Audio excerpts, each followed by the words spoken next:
Welcome to the Wknd Warriors Fishing Podcast, presented by 13 Fishing Canada. Make your own luck.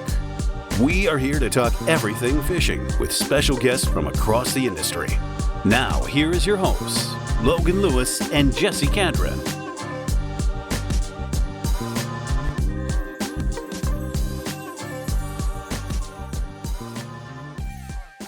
What is going on? Another episode of the Wknd Warriors Fishing Podcast, locked and loaded, ready to go. We have part 2 of the Saskatchewan Conservation Officer episode here with Scott Cossette.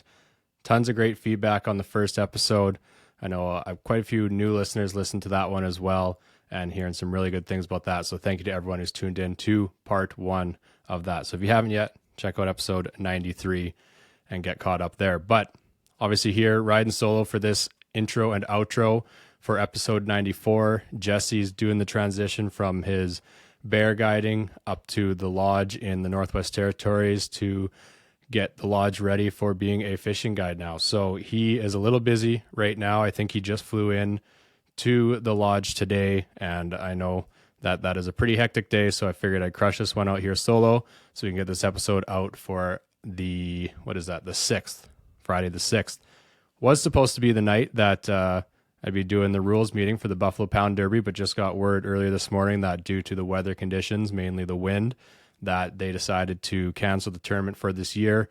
We were looking at like 40k winds gusting to, I think it was like 63 or 66 kilometers an hour with a little rain mixed in, and they decided to pull the plug. It's too bad that it's not happening, that the weather wouldn't cooperate. Was really looking forward to that one this year.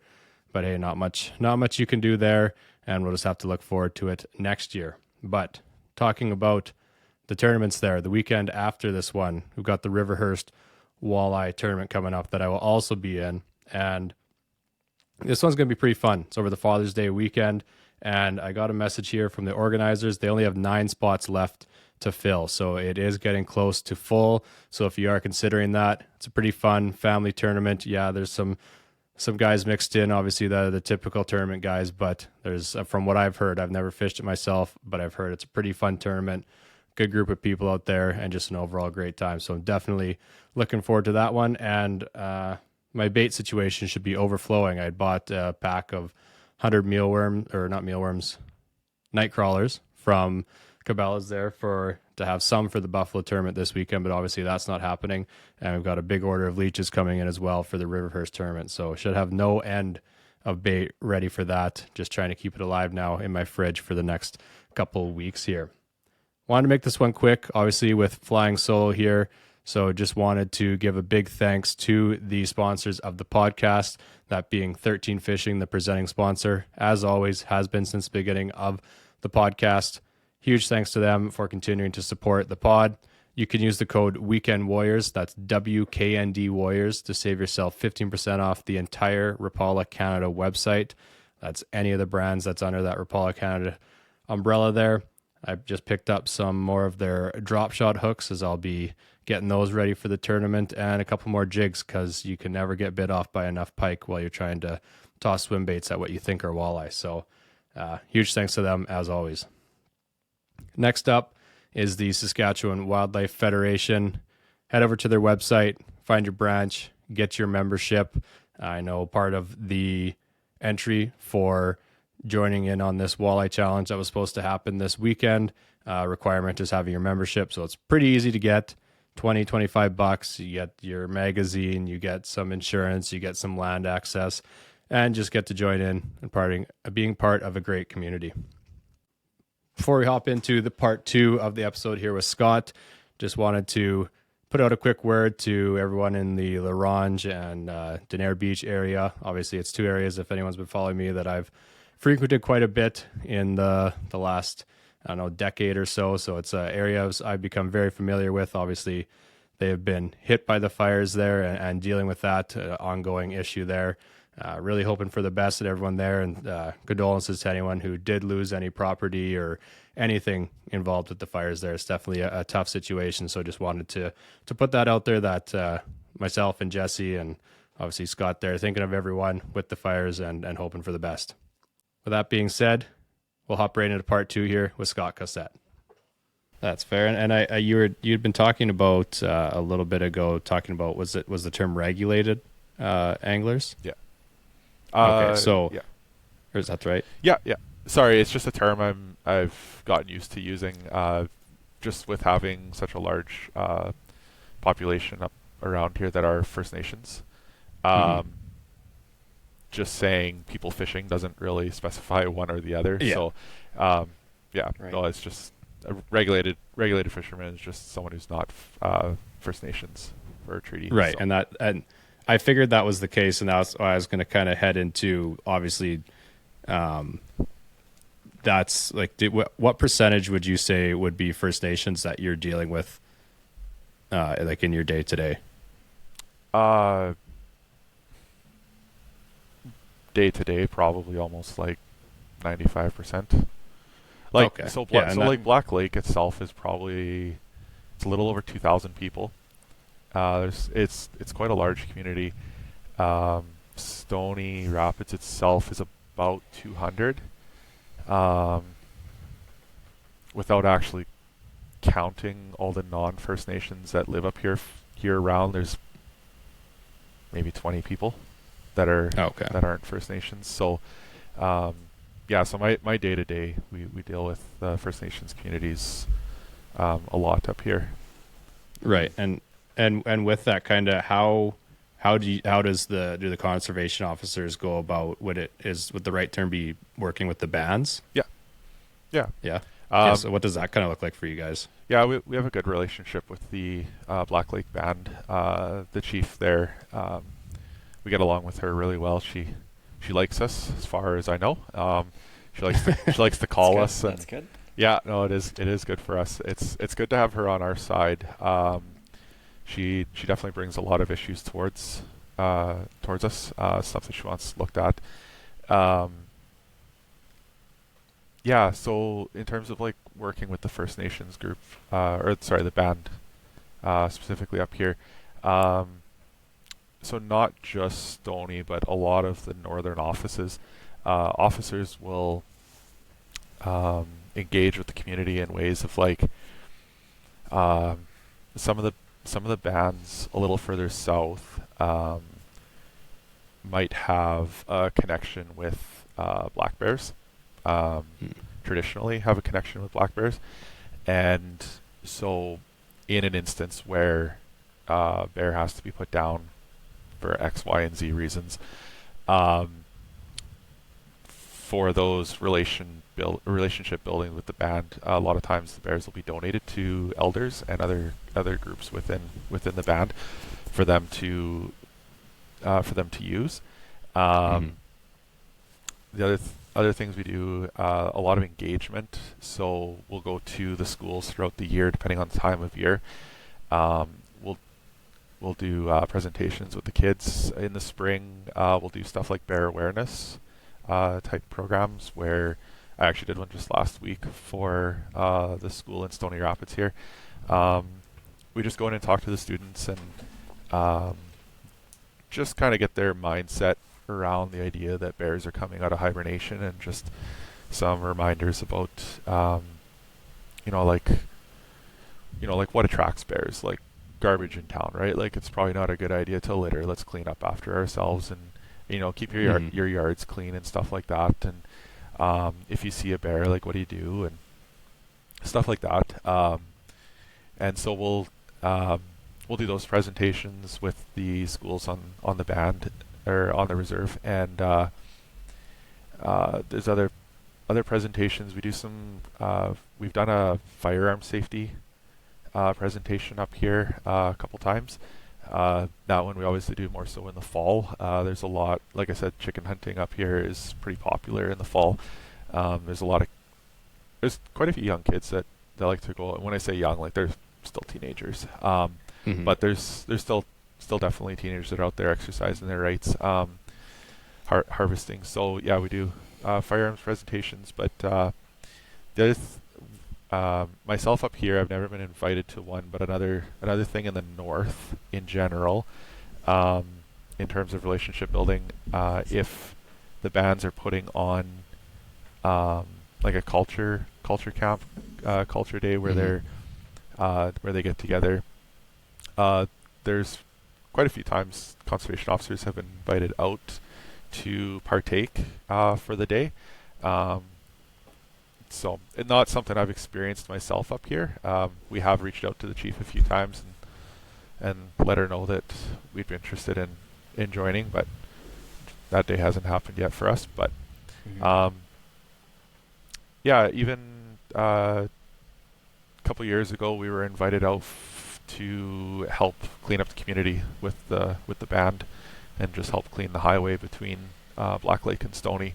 So we participated with that and cleaned up some garbage around the area. So Nice. Yeah, pretty much anything we can do just to kind of keep a stronger relationship with the band. So For sure. Well, and it sounds like a lot of that is just safety orientated too, and which is nice, right? Like you just want everyone to be out enjoying the outdoors and do it safely, and no one gets hurt and no one gets eaten by a black bear, and everyone's happy, right? Actually, one other just crossed my mind here. Kind of a bigger one that we do, especially up here, but I know that other officers in the north will do it too. If we've had to seize any fish, we've never had to do it with wildlife. Never had a moose or anything yet, but yeah, we've definitely had seized fish that we've donated to elders in the community, or have just contacted the band and said like, hey, we've got like 5 lake trout. Do you know someone in town who's of need of fish right now? And they'll give us a name and kind of help us out find a direction where to go. So we'll go deliver those. So yeah, we do our best up here to try and keep a good working relationship with the band. So Right. Oh, That's good. That's awesome. Yeah. So, and kind of, I think one last thing before we transition to a bit of just what it's like living up there, just like on a personal standpoint there, kind of what people can expect as far as the physical and mental demands of the job, and then kind of rounding that out with advice for some people who might be interested in becoming a conservation officer. Yeah. So, yeah, the physical and mental demands of the job are, they're definitely there. They're challenging at times. You can go from, so we'll talk about the mental aspect. Sometimes something's a little harder to wrap your head around. I know every job has their challenges and stuff, but like the other day we had a fairly big job. We were working all day, getting some stuff done around the yard, and we put in our 8-hour shift, and about 20 minutes before we were about to leave, we had gotten a tip that those guys were going fishing that I mentioned earlier. And it was a pretty good tip. It was definitely worth sitting on and figuring out who was out fishing. And so, I mean, we thought we were going home for the day. Like I had plans to go out, do stuff with the wife when I got home, but that ended up adding on 4 hours at the end of our shift. And so you get in that mindset in the last 20 minutes that you're going home, and then something comes up and you're gone for another 4 hours. Right. And that's, I mean, obviously there's a lot of other jobs that are out there that are like that too. That's not specific only to this role, but the physical aspect of it, you're outside a lot. It is physically demanding. Like you're in the summer for us, we're probably on the boat 3 or 4 times a week, and a lot of our smaller lakes, like we don't have the luxury of taking a boat on a trailer and just backing it up down the launch and hit every lake we want. We have quite a few portage style lakes where you gotta carry in a motor or pull it behind on a calf sleigh, or even just moving the boat from the bush into the water and moving all your gear from the truck to the boat, and then you head out onto the water for 8 hours, and then you get back and you got to load everything back up. And there's definitely a physical element to it.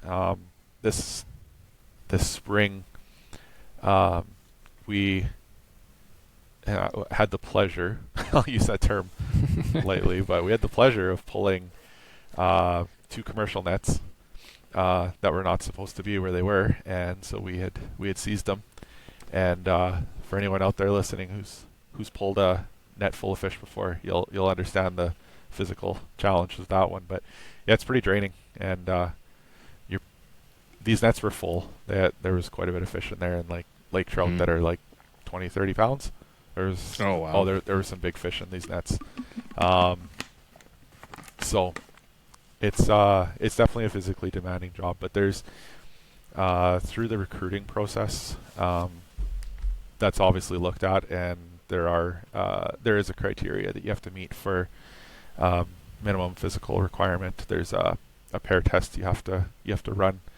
And I think the last part of your question there was how would someone get into this role if they were interested in just advice for someone if they were considering it or kind of on the fence about it, or so kind of, I guess, maybe sell it if they already haven't been sold on it somehow through this, but kind of more just advice for someone who's looking to get into that career path. Well, it's never too late to go back to school. I mean, that's one thing. If you think you're past that point, I mean, I went back to school at 29, and I was definitely the oldest in the class in the program going through. But it's never too late to go back. Couple things, like if you're passionate about the environment and the outdoors, having that skill set of being able to ID animals, whether it be fish and big game, birds, that type of stuff, and even just a general understanding of the regulations in the province can go a long way. And it definitely take a lot of the stress off your shoulders when you're going through the program, because it's kind of just one less thing you have to worry about when you're going through the program. But right. Yeah, so within Saskatchewan here, there's Sask Polytech in Prince Albert that offers a 2-year program, and that's the minimum requirement if you want to get into the field of being a conservation officer. That's where I had done my schooling. Most people, I believe most officers that are in the province had done their schooling through Prince Albert. So, okay, yeah, that's fair. I went to Sask Poly for 2 years of my business degree as well, and I loved it there. It's such a good learning environment. It's just different than university too. Yeah. And yeah, it was awesome. The hands-on that you get at Sask Poly is awesome as well, compared to, I found university to be a lot more theory, hands-off, reading kind of thing, whereas the Sask Poly, I definitely, for the way I learned at least, it was awesome that way. So I could suggest that quite a bit. And I know I've seen some stuff just through being part of the fishing or hunting community, know some of the people too that work in those fields, or some people that have gone through different fields through that PA Sask Poly as well, and they've really enjoyed their courses. So yeah. I think that's a big thing there too. So I think that we'll get to some questions, like I said, later on here, but just wanted to touch on a little bit of what living in the North is like on a full-time. Jesse? I got 2 things that I think I want to ask before we jump into the lifestyle of the North. Just curious on, but what's your like field work to desk work ratio as a conservation officer? Because I feel like that's a good thing for people to know. Yes. And then on that as well, how big is your area, and how many officers do you have for your area? Because I feel like that is probably a very low density officer area where you're at. Those are just the 2 points I'd so this was probably the biggest shock to me actually when I went through school, and I'm pretty close with one of the instructors from Sask Poly, and I was bugging him after that he never prepared me for this part of the career, but I think on average they'll say that for every hour spent in the field, you're about 2 hours at your office or in your office. So there definitely is quite a bit more paperwork than what I had realized coming into the career. And I'm talking about like when I'm like being accepted into school, I'm thinking I'm going to be like living on a boat and on an ATV and a snowmobile year round, and you write some tickets, you talk to some people, and Yeah. and I thought that was the job. There's definitely a lot more office work that comes with that. It's manageable though. I mean, it's really not bad, but it was definitely a shock coming into it. It was For sure. because there's times where you're working on files at your desk that obviously need attention. You have to work on them, but you might be sitting at your desk and it's like 20 degrees outside. There's not a lick of wind, and you're like, oh, this would be a good boat day. That would hurt. That would hurt. So that's still an issue for you, even though you're dealing in the outdoors most of the time. I hate looking out and being like, oh, it'd be great to be on the water right now. It's a perfect day. And then the weekends come, like May long this weekend is going to be rain and wind by the sounds of it. And like maybe even a little bit of flurries, like they're like -2 or something for a low. So It's like that couldn't be just during the week and then nice on the weekends for a change. But that happened to me just the other day. I had I think today's my second day back. I had 2 days off, and for those 2 days it was like 0 degrees, and it rained the first day for the entire day. But the 4 days previous to that, when I was at work, it was like 10, 12 degrees. Of course. Yeah. yeah. And then just the second part there for Jesse is what's your area look like, and how many officers? Yeah. Okay, so our southern border is about 150 kilometers south of us, roughly. It's kind of jagged, but roughly 150 kilometers south of us. And then that extends to the Alberta border, the Manitoba border, and the Northwest Territories. Oh, wow. And there's... So you're covering like 300 kilometers of the top part of Saskatchewan from border to border? Roughly? Yeah. I guess if you drew a straight line, it would probably be pretty close to 300 kilometers from our southern border to the Northwest Territories. Wow. And then total east to west. And then total east to west, yeah. And there's 2 of us in our district. I mean, I guess the nice thing is it's not like it's down south where there's roads that can take you every every quarter, right? Yeah. Like it's so I mean, There's, like you said, there's one way in, one way out unless you're on a plane. Yeah. So I mean, Right. looking at that on paper, it's like, wow, that's like a huge area. Like there's no way. Like that's a huge undertaking. How could you patrol all that? Like but it's not all accessible. Yeah. Right. Like Yeah. we have our one road in and out. We have our few local communities that we can get to by boat in the summer, or there's an ice road in the winter. And then there's a few private cabins in the area. But we've definitely dealt with some trapping issues pretty much along the Alberta border, and on the Manitoba border. We've maybe had 1 or 2 files out that way, so we've kind of covered all areas within our district in terms of files coming out of somewhere. But yeah, it's a good thing there aren't roads leading everywhere up here, because it's big. Yeah, no doubt. Okay. And I know, like, even the areas that I know of, some of the COs in town here, the area that they have even down here is surprising how big it'll be as well, given the population and number of officers. I think that's something that's pretty common too. Is I would like to obviously see more. Mm-hmm. I think that the more the better for that kind of policing and stuff. But no, I think I didn't realize the area was that big. And yeah, when you look at it just based on the numbers, it's like, holy, that's actually insane. But I guess that's what I've got float planes for. Yeah. Float planes and helicopters. Yeah. Yeah. No, that's sweet. And before we get into some of the listener questions here, just kind of wanted to touch on it, because it's not everyone gets to live remote like you and Shayna are. So what I know, for anyone that's interested, Shayna does have some videos of like kind of like the homesteading kind of style that you guys had going on there. But what's it like? What's a day off look like for you up there? Like you're not going to the mall and going shopping, right?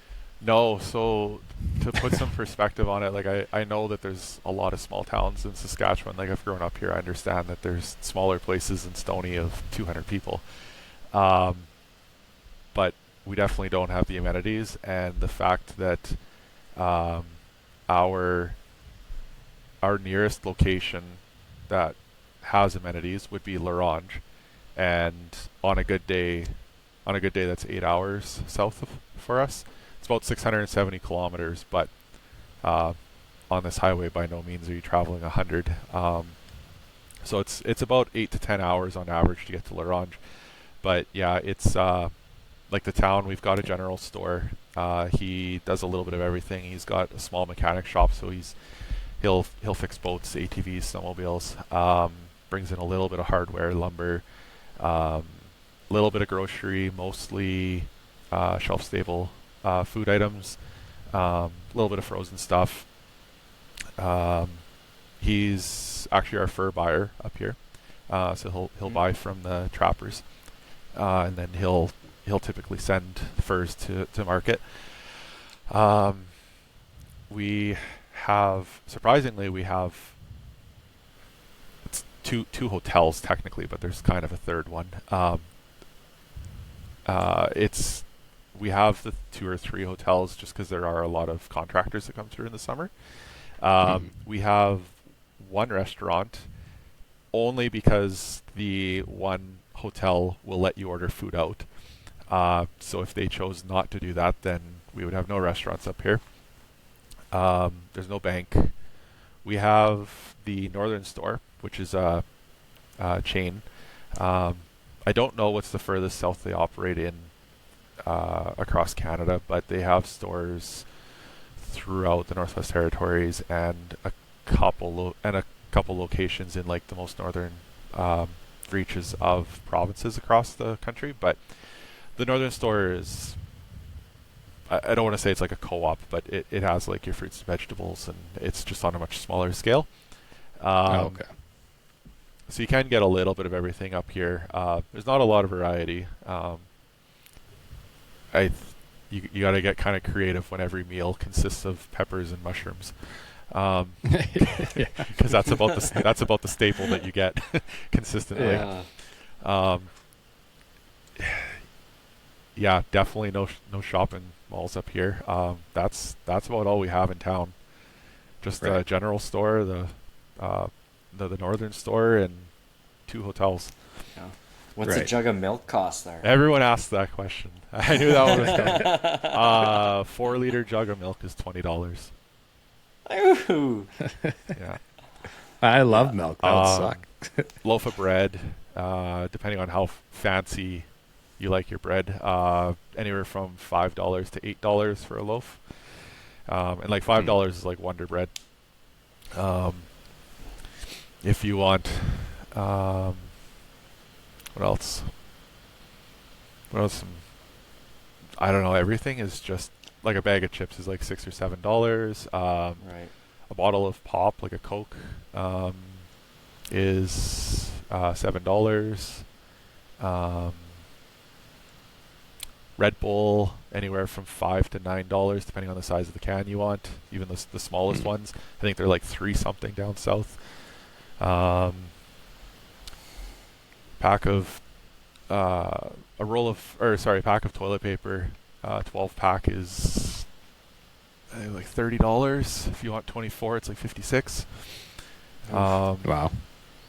So we, part of living up here, we try to take all that stuff into consideration whenever we go south. So supply runs.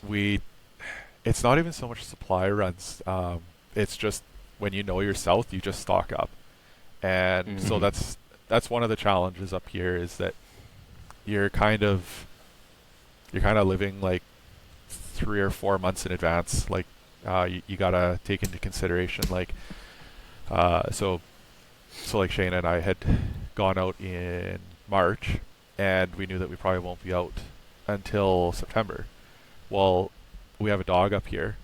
It's not that easy to get a bag of dog food up here. Not cheap anyway. Like you can get it flown up on the plane, but your $100 bag of dog food now turns into $200 for a single bag of dog food to get it up here.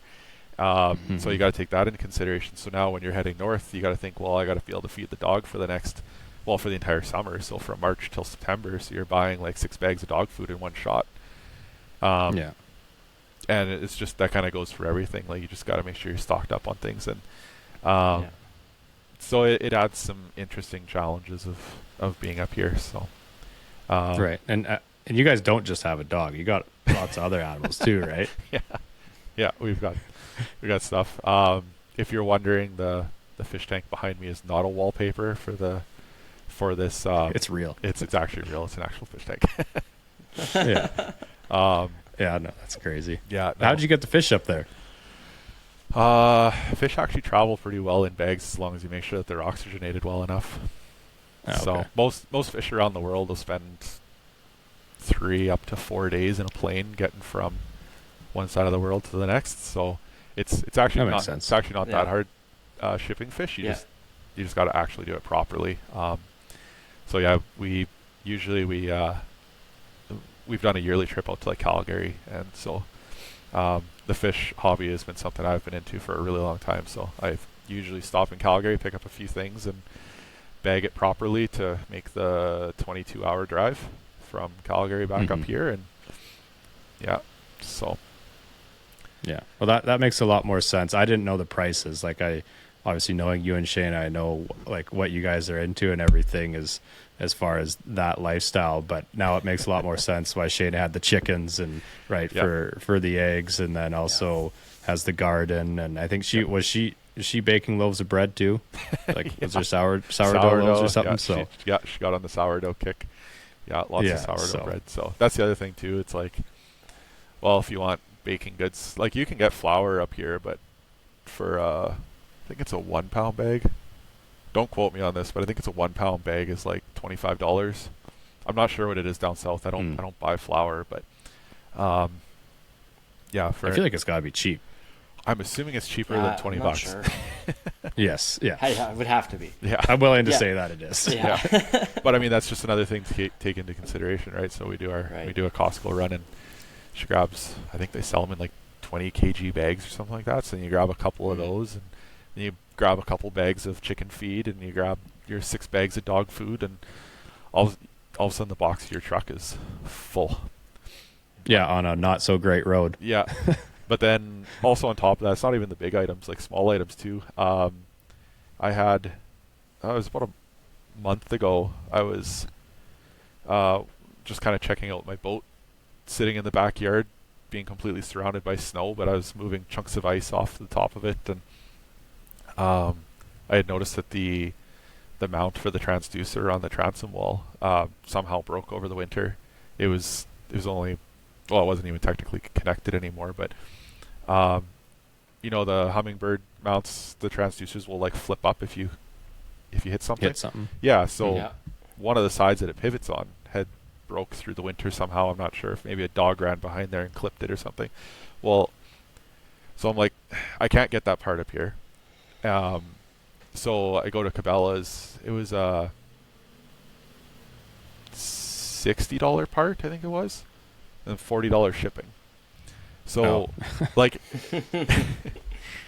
everything, it's like the minimum. Everything you need, doesn't matter how small it is, it's like minimum $40 shipping. So it's like, I had to order a phone charger, and it's like, well, the phone charger was $16. Well, it was $40 shipping to get it up here.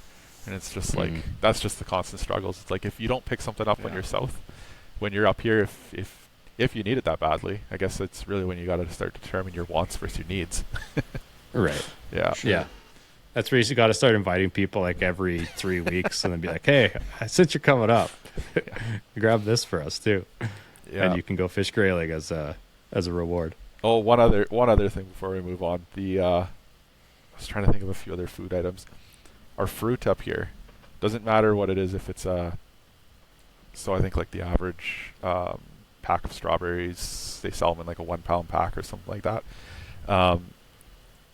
Strawberries, grapes, and what was the other one? There was one other thing in the store. $20 for a 1 pound thing of strawberries. Damn.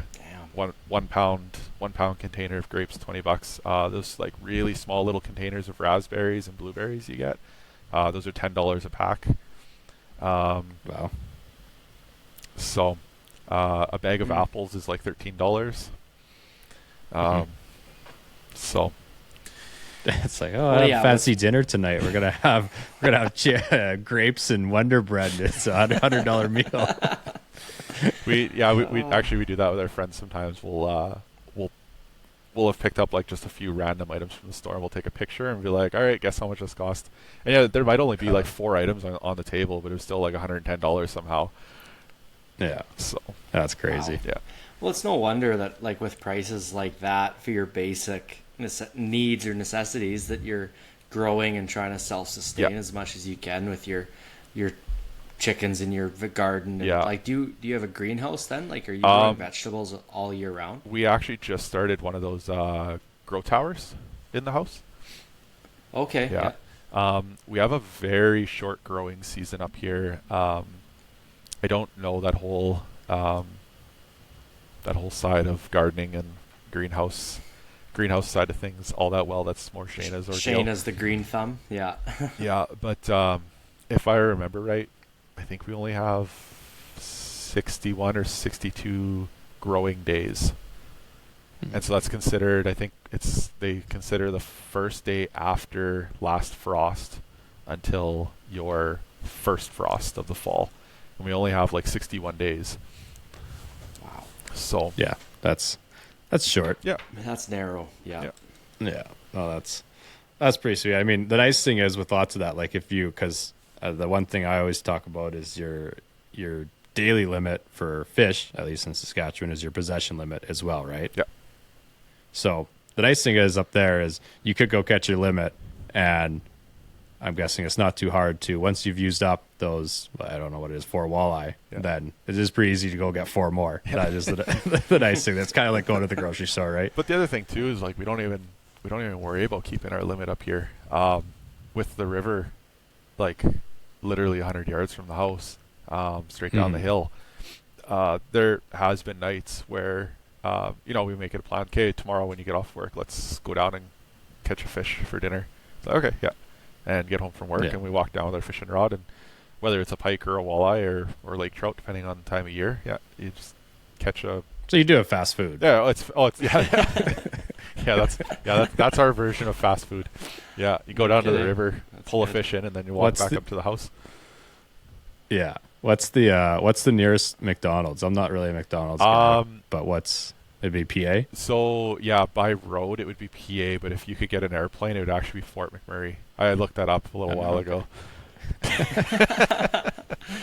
Uber Eats, do they have that as an option yet for you to fly a Big Mac to you? Everyone has their price, right? I'm sure someone out there would fly you your McDonald's from Fort Mac, but I don't want to pay that bill. Well, no. That's a thing in the Ronge, is it not? Like if a plane's heading out somewhere, doesn't KFC end up on the plane a lot? Yeah. There's quite a bit of KFC that comes up to the north here. Yeah. Oh, that's funny. Oh, that's good. You have anything else on that front, Jesse? Or should we get some questions?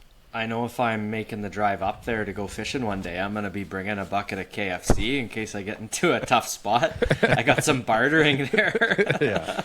No, that is one thing that's pretty good about this road between La Ronge and Stoney. There's a pretty good understanding with everyone who travels it that if there's a vehicle pulled over on the side of the road, they might not even be in distress for any reason, but like pretty much everyone will stop just to give you a thumbs up, make sure that you're good. And so I've fortunately, knock on wood, I've never run into a situation where well, that's not true actually. I got stranded the other week while I was working. Personal vehicle, I've never been stranded, but yeah, I had a breakdown with the work truck. I was about an hour south of town, so yeah, that would be tough up there, especially when there's just 2 of you. Yeah, I'm sure you're not working this together every day, right? So no. Yeah, no, that could be tough. And So we'll get into the listener questions here, but my last question for the northern thing was, as far as gas goes, what are we looking at for prices there? I know things are going to have changed with all the price fluctuation in the last couple months. But on average, for say the last 2 years that I've been here, gas in town is $2.15 to $2.20 a liter, and that's for premium fuel. He only brings in premium because of all the boats and quads and snowmobiles, so he only brings in the one gas just to keep it simple.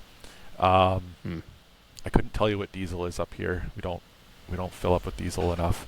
Right.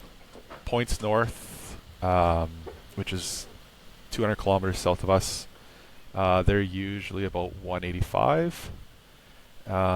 And then the next stop for gas is kilometer 147. It's the name of the gas station. They're also usually around 180. And then south of that, you hit L'Orange. So usually L'Orange is, I want to say around 150 or 160 from what I've seen on average going through. But yeah, that's the one thing I found crazy when we had the rental car driving around Yellowknife. The gas was cheaper in Yellowknife than it was back home. Really? When I was driving around my first year up there by like 15-20 cents. And I mean, the prices were just obviously bad down here, but I couldn't believe that. I don't know if it's like that anymore. I don't know if you noticed that when you went up there a couple weeks ago, Jesse. Well, we never went through Yellowknife, but it was $1.90 at Ford Enterprise. Okay. But their prices are always like 12-15 cents higher because they know they got you. Yeah. It's like you need gas there, and they just take full advantage of it. Yeah. But yeah, I think it was like $1.60, 65 in high level, and then like $1.85 or $1.90 in Ford Enterprise. So okay. Yeah. No, that's... But then you get to Yellowknife, and it's usually like $1.50, $1.60. I think one year is $1.40. Maybe that was the year you were talking. Yeah. Yeah. Yeah. No, that's good. And I guess heading into listener questions now. I'm just looking at the time. It's been an hour and a half somehow already of recording. So this will probably be a two-parter. So people will be waiting for part two here, possibly for the listener questions. But I guess we may as well hop into those. The one here was stories. Tell me all the stories. Well, you kind of went through some of those. I don't know if you had any other ones that come up in your head that weren't brought up during the first parts there. And if not, I think I've got later as we answer more. I think I've got two that I can think of off the top of my head. A cool check that I was part of last summer. I was helping out L'Orange, and we had a float plane chartered for the day. We had a list of outfitters that we were stopping in at just to do outfitter checks and check any clients if they're in. And I remember the one stop, we got to camp. There was clearly people there. Like, it was just this the state of everything around. Like, you've got like a main lodge that like it's not even locked up. The front or the inside door is open. They've got like coolers sitting out. There's fishing rods, life jackets. There's activity, right? So we're like, okay, well, there's people here. They must be out on the lake fishing. And so we took off from the plane and we're heading to our next outfitter. And we ended up seeing 3 or 4 boats on that lake as we were leaving camp. And we're like, oh, there's everyone from camp. They're down there. And so the pilot goes, well, you want to land and check anyone? And it's like, yeah, sure, let's find one that works for you, because it's really the pilot's judgment, right? Like, we're not going to tell him to land somewhere where he's not comfortable landing in a float plane. Right. So there were 2 boats in the middle of the lake. From what we could tell up top, there's no reefs around. They're just in open water.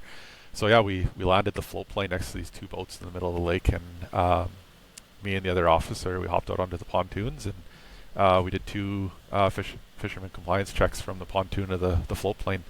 And nice. Yeah, they had a couple guys in each boat. They were pretty shocked to see us. They saw us flying above, and then once they saw us circling and start coming down, they figured we were coming to land to talk to them. But yeah, so everything was good there. It was just a big surprise on their part. It was kind of cool.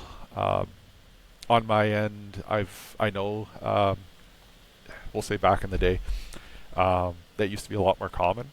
Officers would do float plane checks, or would do fisherman checks from float planes a lot more regularly. But as you guys would know, the cost of float planes these days has gone up like insane. exponentially. Through the roof. Yeah, so we don't spend a lot of time on float planes anymore for the sake of just checking fishermen. So it was kind of cool to say that I got to check some boats out in the middle of a lake from a float plane. So for sure. Yeah. The other one would be from this past winter. I did a snowmobile trip with a L'Orange officer. We met up with a couple Northwest Territories officers, and we helped them patrol a couple lakes on the south end of the Northwest Territories, just north of our border. So that was kind of cool. It's about 170 kilometers to the border, and then we did another 120 kilometers roughly north of the border. We were checking caribou hunters, and we stayed out there in a cabin for 3 days and just did day trips out. And I think round trip we were pushing about 500 kilometers by the time we got back to town. Just wild scenery though. Like, it's telling the story doesn't really do it much justice, but if you could put photos to it to actually like show what we're riding through. It's Saskatchewan up here is not flat. It's so a couple cool experiences. Because you're talking like Canadian Shield cliff faces and big like rolling rock mountains essentially. Yeah, so the one NWT officer, so we're leaving Stony, we're going north, and I'm warning them. I'm like, just so you guys know, this trail is rough. Like, there's nothing nice about this trail. It's just rough. And at some point, we come down this hill, and we get to the bottom, and usually through every portage, you stop and just make sure that the people behind you are still coming, or make sure they didn't get stuck somewhere in the portage behind you. And so this one officer comes down the hill and gets to the bottom before the sled even comes to a stop. The helmet comes off, and they're lighting up a smoke, and they're just like, "Oh my god, that is just ridiculous." And so I was kind of chuckling. I'm like, "Oh, how are you doing? How's that?" And they go, I think I figured it out. If someone asked me what this trail is like, it's like riding a bull while you're on a roller coaster. And I'm like, yeah, that kind of makes sense. You're literally just up and down hills the entire time. But then meanwhile, while you're going up and down hills, you're just absolutely getting rocked. It's just that the landscape is so rugged. Yeah. Yeah, lots of side to side. You're doing that all on a sled. Yeah. Like, you'd be burning a lot of calories doing that. You'd probably be so sore after freaking 8-10 hours on a sled. You'd just be seized up. Yeah, I think that trip north, I think, it took us about 10 or 11 hours that day to get north to the cabin. So, wow, a lot of hours spent on the snowmobile. So, yeah. And the next one here is, I know it's not right in your realm, but you did say you had somewhat of an idea. So if you wanted to kind of touch on how limits, quotas, whatever term you want to use, kind of come into play, or how they're determined. Yeah. So this one I won't touch on. I won't go into too much detail with it. So I know that for like big game, the biologists with Ministry of Environment will spend time throughout the winter months and the spring, depending on the animal. I know that like antelope will they'll go out and do antelope checks in April or May, May or June. It's later in the season. I believe that's why when we put in for big game draw, we have to wait until July, is it, to get our responses back. And it's because somewhere in the middle there, around those months, just prior, they're out seeing what kind of breeding season the antelope had. But then through the winter months, they'll use small charter aircraft to do like moose population counts as well. They'll do that for mule deer and whitetail.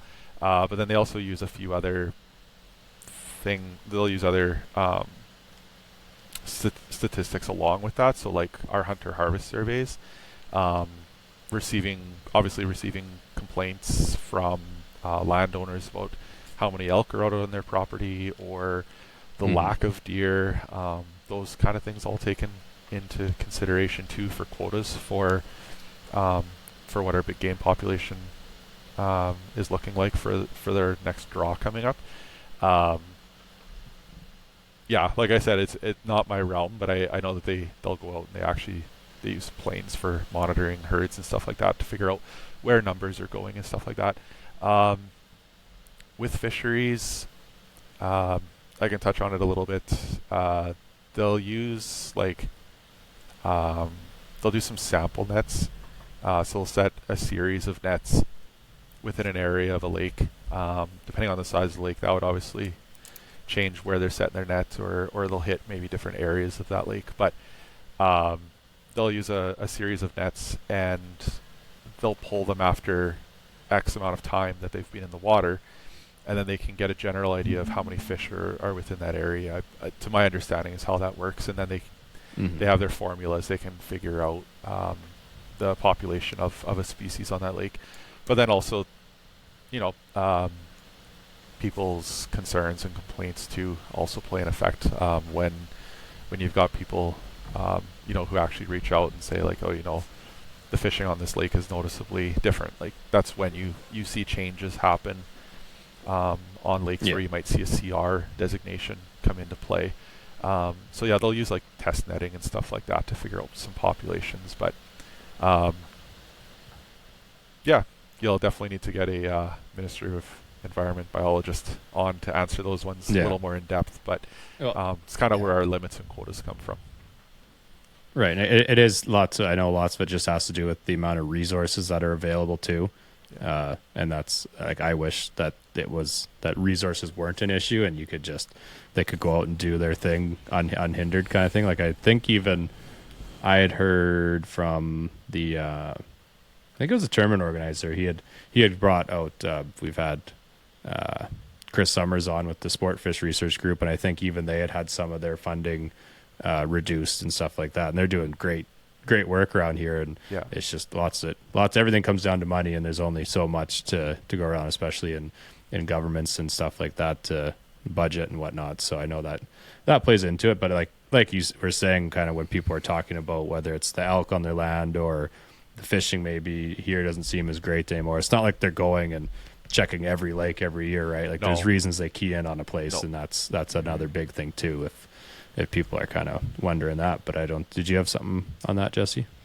Well, I was going to mention, you said they'll set test nets, and if anyone listening, all that information is available online, I'm pretty sure, to find, like, at least I've found it before. Okay. I think it's under like fish facts in the Saskatchewan Wildlife Environmental page.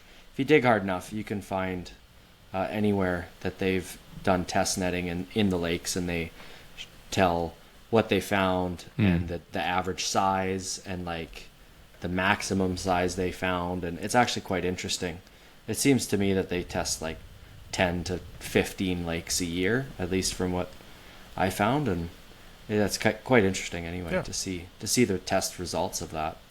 Yeah, there's tons of data out there. It's just finding it and taking the time to read it and understand it. But yeah, that's pretty sweet, because I know that's obviously a question lots of people have, and it's limits and whatnot that you're enforcing as well. So I thought that kind of played in well there. But what else do we got here? We kind of touched on seasonal work. Someone was questioning why you see more COs in certain areas, certain times of the year, but that kind of plays into your seasonal work and provincial parks, because that's where most of the seasonal work is, right? Would be the parks. Is that fair? Yes. So okay. Seasonal work is strictly out of the parks in the province. Okay. Our most northern location is L'Orange, and our most southern location is Maple Creek. Okay.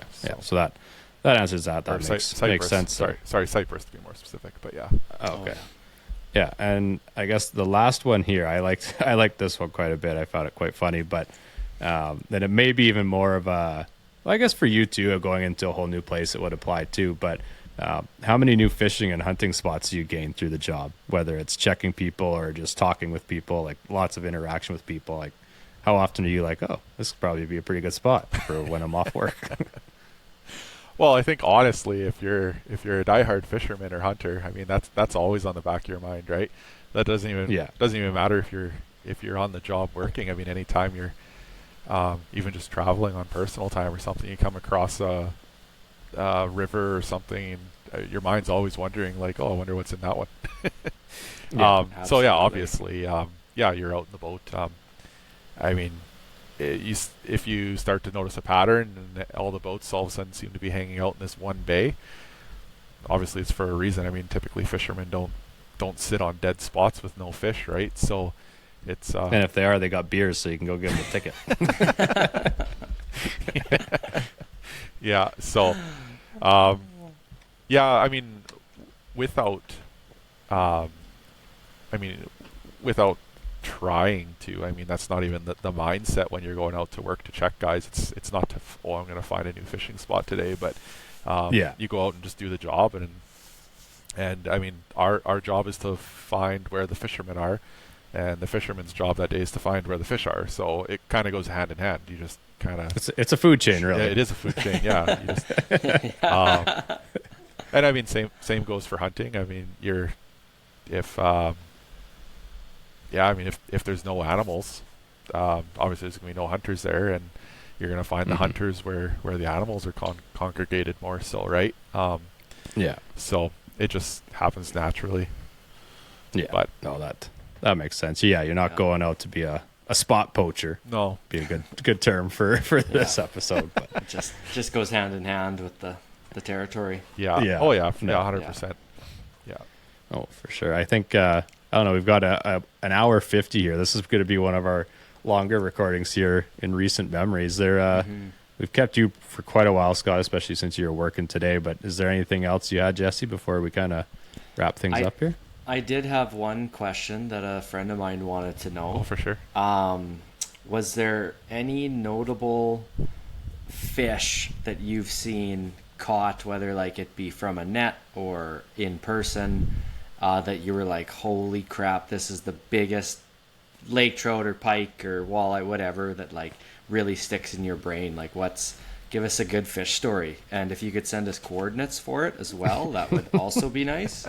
But no, just a general like big fish story or anything like that.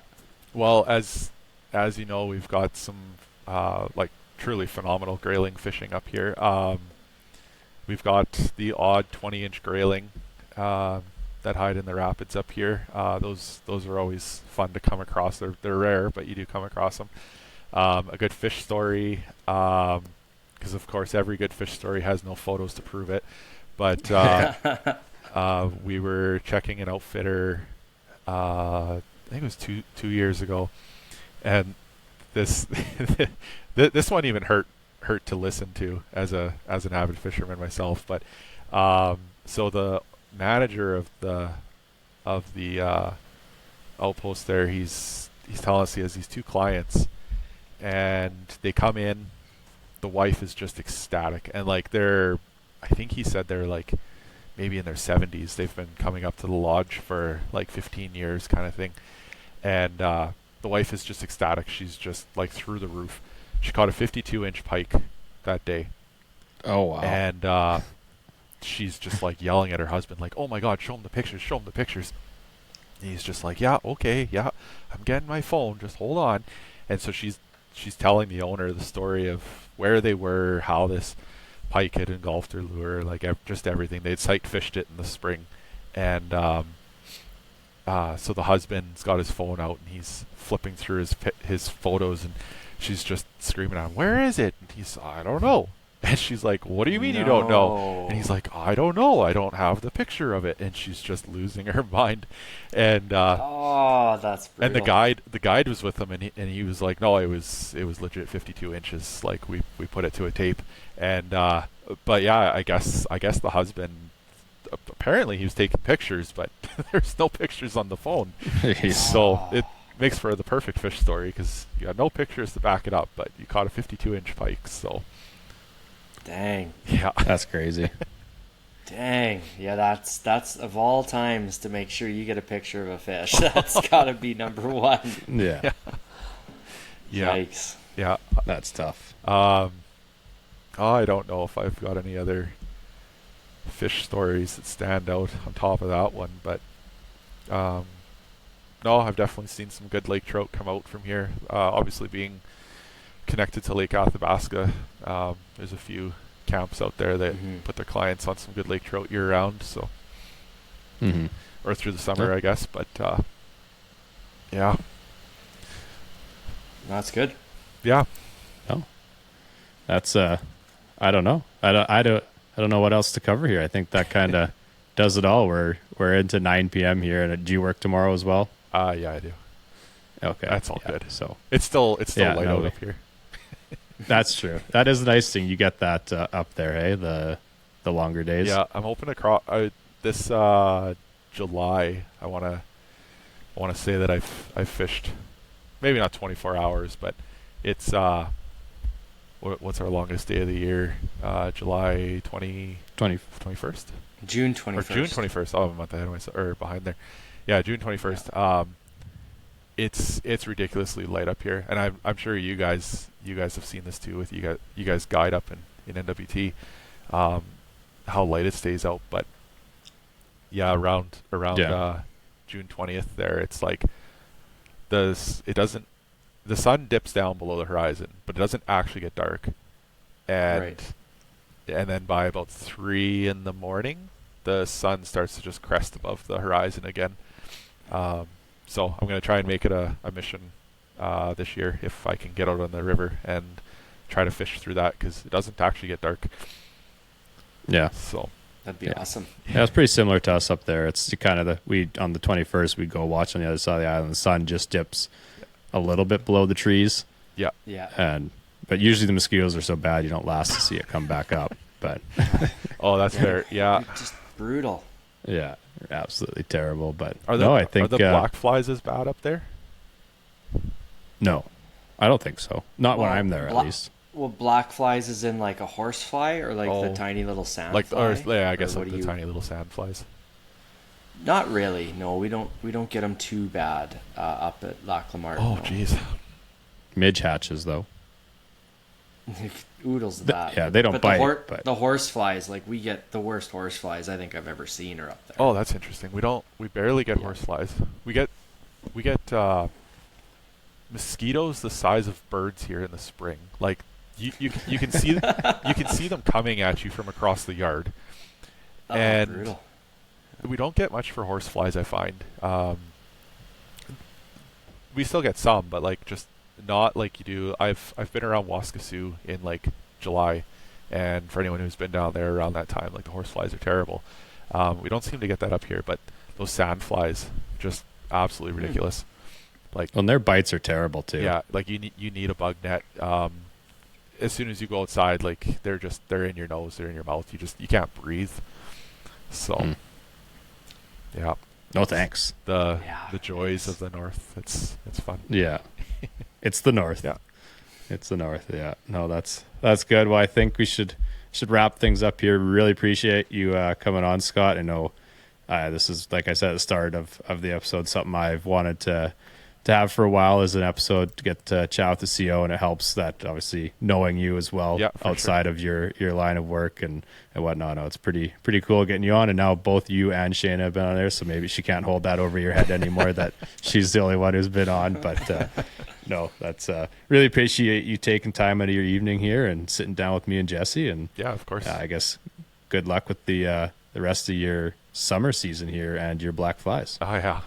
No, I appreciate you guys having me on here. It was good. And if you have any other questions that come through, I mean, you can always shoot me a message and I can try to answer something for you too. Yeah, for sure. But yeah, you guys have a good summer, and hopefully see. Are you guys going up to Lac La Martin? I'm not. I haven't said anything on the pod yet. I'm not, but with my new job, I can't. But Jesse's pretty well. You're not going to be home now for another couple months now. Yeah, I'm gone for 105 days as of yesterday. Oh, That's awesome. Bear guiding and then fish guiding. Oh, Yeah, okay. So it'll be good. Okay. Yeah. Yeah, we haven't even seen Yeah, a bear but- here yet. I feel like we're about 3 weeks behind last year in terms of our spring melt. Yeah, we haven't seen a bear yet this spring, so. Well, they'll be out soon, I'm sure. And but Jesse's hoping. yeah, let's pray. Yeah. But yeah, it was nice meeting you, Yeah, Scott, and lovely talking to you. And hopefully we can do it again sometime. Yeah, nice meeting you too. You guys have a good night. There you go. Part 2 in the books. Hope everyone enjoyed this extended interview that we got Scott to sit down with us for. I know myself and Jesse really enjoyed getting to talk with Scott. Like I mentioned a couple times, I hadn't got to speak with him, whether it's over voice or in person, for quite a few years there. But definitely nice sitting down with Scott, seeing how things are going with the job, learning some stuff about the conservation officer world, and getting to hear some of the cool stories that he had there. So I hope everyone enjoyed that one. Just wanted to wrap things up quickly here. Obviously, give a shout out to the presenting sponsor, 13 Fishing, for being the presenting sponsor of the podcast, supporting us all along this journey. You can use the code Wknd Warriors, that's WKND Warriors, at checkout to save yourself 15% off your entire order. That's Rapala, Terminator, Strike Master, 13 Fishing, VMC. So many great options. Head over to their website, find some stuff for you. Ships crazy quick, and save yourself 15% off. That's all I have for this episode. We look forward to seeing you in episode 95.